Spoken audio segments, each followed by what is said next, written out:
bismillaahi raxmaani raxiim kulanti wanaagsan daawadayaal ayaan la geedii afraxoo idinla socodsiinaya wararkii ugu dambeeyey arrimaha Soomaaliya iyo caalamka qodobada aad waddanka TV ku daawad doontaan waxaa ka mid ah dawladda federaalka oo weerar ku qaaday xafiiska UNSM dalbatayna in isbeddel lagu sameeyo doddoba habdhaqan ee muujinaya in federaalku aanu Soomaaliya faa'iido u lahayn maxkamadda gobolka Banaadir oo xukun adag ku riday ganacsada caana Qatar Airways oo Muqdisho ka bilaabaysa duulimaadyo toos ah Imaaraadka oo Israa'iil ku casuuntay in ay qaabsato dhul uu leeyahay dal muslim ah Mareykanka oo qaaday tallaabo oo ku ciqaabaya Itoobiya sababa la xiriira xiisadda kala dhaxaysa Masar iyo sirdoonka Mareykanka oo joojiyay xoga ay sii jireen xildhibaanada aqalka Koongreeska qodobadaasi qodobo kale ayaad waddanka TV ku daawad doontaan taariikhdu waa 31 Agoosto 2020 iminkana u diyaar garooba qodobada warkaas oo fidsan haddii aad nagu cusub tahay daawade subscribe saar waddanka TV oo program baleelka si aad u noqoto qofka ugu horeeya ee daawada wararka tayada leh aynu halkaan idiin soo gelino haddii saaxiibadeena nagu tixana ka mid tahay la wadaag saaxiibadaada kale si saaxiibadeena cusub uga mid noqdaan leegtana ha naga hilmaamina aan ku bilaabo marka hore danjiraha Soomaaliya u fadhiya qaramada midoobay Abuukar Daahir Cusmaan oo loo yaqaan Abuukar Baale ayaa eedeyn culus u jeediyay isla markaana ashtaka ka muujiyay xafiiska qaramada midoobay ee Soomaaliya iyo sida uu dalka uga howlgalo Abuukar Baale oo khudbad ka jeediyay kulankii golaha ammaanka ee qaramada midoobay ee sharciyada ka howlgalka Soomaaliya loogu kordhiyay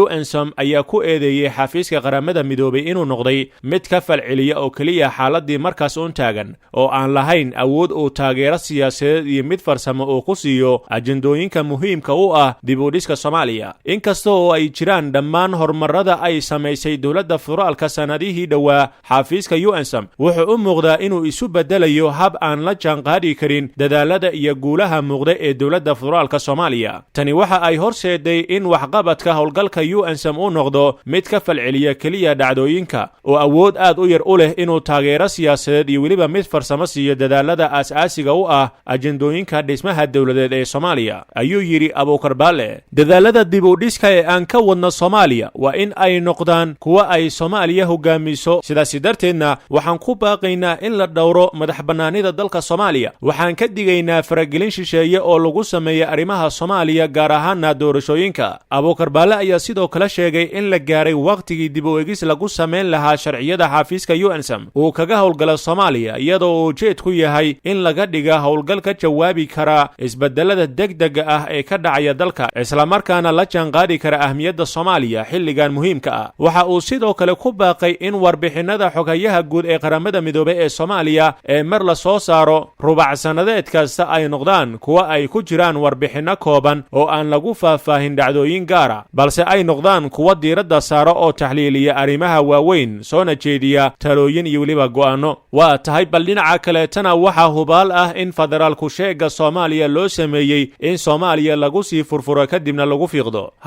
waa federaalku sheeg waayo ma jira nidaam uu waafaqsan yahay oo caalamka ka shaqeeya u fiirso tallaabooyinka ay ku dhisan tahay siyaasiyiinta qaar oo ay caddahay in wax loo yeeriyo wixii dalka u dan ahdiid wixii dalka u daran ku dadaal markii aad gobol kala tagto 10 cunug oo yaaciisa iska hormari mararka qaarna ka tag waayo waxaad u socotaa federaal aad isku reer fulantihiin bal maxaa faa'iido ah oo waxaasi ku jira marka aad dal shisheeye tagtid allow ma isli ahaatee adigu dhiiqa ka tilaabsanaya lagu arko markasta ku baaq faragelin dibadeed damaanad shisheeye iyo shirar duleedyada ka dhaca kun shir ku baaq balse midna ha fulin adeer dalku waa federaal qodobkani yuu ciyaar kula noqon waayo waa midka shacab badani oo aan federaalka fahamsanayn lagu laqsiyo inuu federaalkuba sagsaag iyo weliba isaseega ku dhisan yahay federaal waa hanaan maamul oo isagu qalad gaar ah ma lahan haddii si sax ah loogu dhaqmo amaba uu ka tarjumayo baxaaliga iyo danaha dalkaasi qaadanaya waa tahay dhinaca kale tana maxkamadda gobolka Banaadir ayaa xukun adag ku riday ganacsada caan ka ah magaalada Muqdisho kaasoo lagu helay dambi ah inuu shaqo geliyay shirkad u shaqeysa sida bangiyada balse aan shati ka haysan dawladda ganacsadahan oo magaciisa lagu sheegay Cabdullaahi Axmed Maxamed Xaaji Gaabow ayaa xafiiska xir ilaalinta ay ku soo eedeysay inuu furtay xafiis ganacsi oo u shaqeynayay sida bangiyada balse aan la aqoonsanayn Dr. Cabdiraxmaan Saciid Axmed oo ah garsooraha maxkamadda gobolka Banaadir ayaa ku dhawaaqay xukunka dambiilaha wuxuuna sheegay in cabdulaahi axmed maxamed lagu xukumay 3 sano oo xarig ah iyo lacag dhan $9,200. ganacsadaha la xukumay waxa u furan inuu racfaan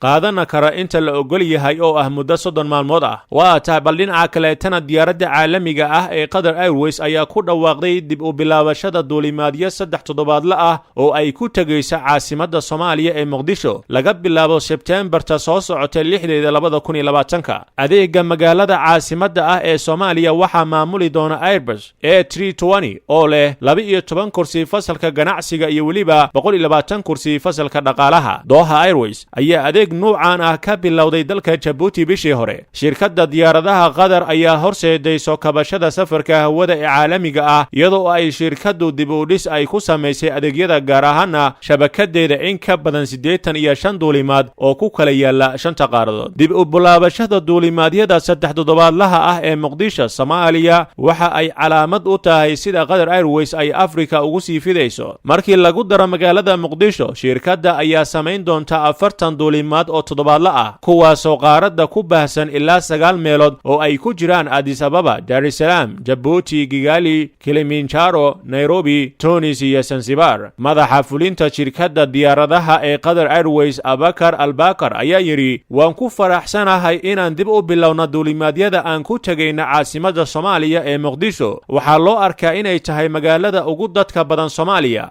duulimaadyadeena rakaabka waxa ay ku raaxaysan doonaan shabakadda Qatar Airways. rakaabka diyaaradda Qatar Airways ayaa ka faa'iideysan doona shabakadeena caalamiga ah ee ballaaran ee Asia, Australia, Yurub iyo Mareykanka. Qatar Airways waxa ka go'an in ay siiso isku xir caalami ah suuqyada Afrika iyadoo oo la beegsanayo goobo cusub oo ay weheliso in si degdeg ah dib loogu bilaabo adeegyadii loo hakiyay cudurka corona dartii. dhanka kale tana Imaaraadka iyo Israa'iil ayaa ka wada shaqeynaya qorshe ay saldhig ay ugu sameysanayaan jasiiradda Socotra oo haatan ka tirsan dalka Yemen sida lagu faafiyay J-Forum oo ah web ay leeyihiin Yuhuudda Faransiiska ku hadasha. labada dhinac ayaa bari dhaweed xiriir rasmi ah yagleelay waxa ayna durba bilaabeen tallaabooyin dhowr ah waxaana ka mid ah qorshe saldhig sirdoon loogu sameysanayo jasiiraddan oo dhacda badda Soomaalida taasoo 350 kiilomitir ka fog dalka Yemen balse aad ugu dhow dalkeena Soomaaliya. Israa'iil iyo Imaaraadka ayaa sheegay inay halkaasi u degayaan si xogo ay uga helaan qaliijka oo idil gacanka cadmeed Baabul Mandab iyo xitaa geeska Afrika oo ugu horeeya dhulka Soomaalida oo ah midka caadiyan juqraafi ahaan magacaasi ugu haboon isla markaana xeebta ugu dheer ka haysta iyagoo oo ku sugan Socotra oo ay Imaaraadku sharci darro ay ku haystaan. sida warku sheegayo waxaa halkaasi durba tegay saraakiil ka kala socda Imaaraadka iyo Yahuudda iyagoo isla eegay halka ku haboon saldhig sirdoon. waxaa cajiib ah in sababta aysan Imaaraadku abad xiriir ula yeelan Israa'iil ay ahayd iyagoo oo ku diidana inay haystaan dhul Carbeed amaba Islaam balse ay haatan ku qalqaalinayaan in ay qabsadaan dhul Muslim. dadka yaqaana xiriirka caalamiga ah ayaa dareensan in heshiiska labada dhinac oo ilaa haatan ku socda sida ay Israa'iil oo aan waxba ka tanaasulin ay doonayso amaba ay dani ugu jirto iyadoo haatan galaangal u yeelanaysa badda cas oo ah bad ay 100% ay gacanta ku hayaan dalal Muslim ah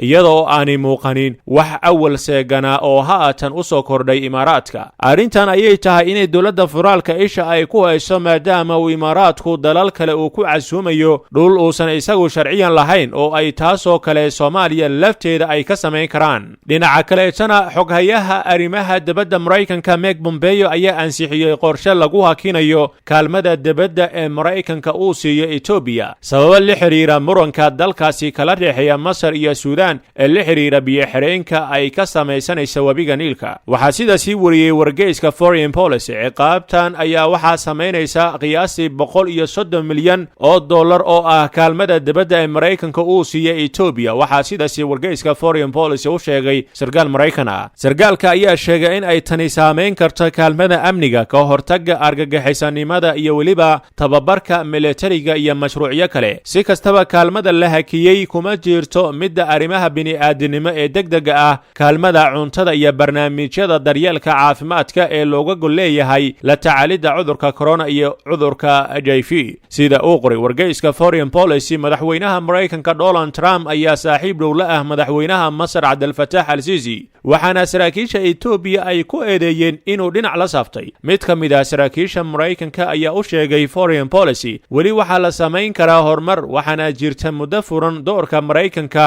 waa inaan gacan ka geysanaa fudaynta heshiis dhexmara saddexda wadan oo miisaamaya danaha mid kasta. Foreign Policy waxa uu wariyay in wasaaradda arrimaha dibadda Maraykanka ay Khamiistii ay ku wargelisay Kongareeska Maraykanka go'aanka ka dhanka ah Ethiopia, Masar, Suudaan iyo Ethiopia ayaan weli heshiis ka gaarin buuxinta biyo-xireenka ay Addis Ababa dhisayso, taasoo labada dal ee Masar iyo Suudaan ay u arkaan halis amni, si gaar ahna Masar oo in ka badan 90% dadkeedu ay ku tiirsan yihiin biyaha webiga Niil. Ugu dambeynna saraakiisha sirdoonka Maraykanka ayaa Axaddii shalay ahayd sheegay in hadda kadib aysan mudanayaasha Kongareeska Maraykanka ay la wadaagi doonin xogaha ku saabsan khatarta faragelinta shisheeye oo ugu imaan karta doorashada madaxtinimada Maraykanka ee la filayo in ay dhacdo bisha November ee sanadkan. War ka soo baxay xafiiska sirdoonka qaranka ayaa lagu sheegay in sababta ay u joojinayaan warbixinada ay siin jireen xubnaha Kongareeska ay tahay kadib markii xogo xasaasi ahaa oo ku saabsanaa amniga doorashada la dusiyey kadibna la siyaasadeeyey. Saraakiil ka tirsan waaxda sirdoonka qaranka ayaa si toos ah ugu sheegay sharci dejiyaasha iyo weliba guddi hoosaadyo ka tirsan aqalka Kongareeska in xogaha sirdoon ee ku saabsan doorashada Maraykanka ay weli heli doonaan xildhibaanadu, balse ay noqon doonto hab ka duwan sidii hore. Madaxda ugu sarreysa xisbiga dimuqraadiga xildhibaanada Kongareeska Maraykanka iyo afhayeenka aqalka wakiilada ayaa cambaareeyay hadalka ka soo yeeray hay-adda sirdoonka qaranka Maraykanka. Qodobkaasna wuxuu u dambeeyaa warkii waddanka TV. Inta aynu ka gaarayna warkayaga xiga waxaan kaga tegaynaa guul iyo gobonimo.